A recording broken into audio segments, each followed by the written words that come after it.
নিশ নিচে হবে না, এটা এরকম দেখা যায়। বাংলিশ যদি করে এটাকে নিচেই হবে। ভাইয়া তুমি বলো, এটা উচ্চারণ করো, মানে শব্দটা বলো। আপনি বলেন কি হবে উচ্চারণটা? আপনি নিশ, আপনি নিশ, আপনি নিচ, আপনি ওকে। এটার সঠিক উচ্চারণটা আমি বলে দিচ্ছি, এটা হচ্ছে নিশ। উচ্চারণটা কি হবে? নিশ। এটা মনে রাখবেন, এটার মানেটা নিশ, তাই না? নিচে হবে না। হ্যাঁ, এটা এরকম দেখা যায়। বাংলিশ যদি করে এটাকে নিচেই হবে। তো এরকম আবার নিচ অনেকে উচ্চারণ করেছে, তাই না?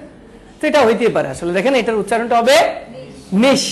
অনেকেই সঠিক উচ্চারণ করেছে, ধন্যবাদ। আমি এমনও পেয়েছি যে অনেক বেঁচে একজনও সঠিক উচ্চারণ করতে পারে না। আপনাদেরকে বলার পরেই 3 জন না কয়জন সঠিক উচ্চারণ করে ফেলেছে।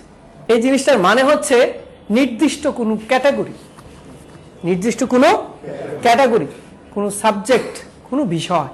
কি নিয়ে কাজ করে? আইটি ট্রেনিং নিয়ে। তাহলে আমাদের ক্যাটাগরি কি? আইটি ট্রেনিং, তাই না স্যার? আবার অনেকে সফটওয়্যার ডেভেলপমেন্ট করে, তাদের ক্যাটাগরি কি?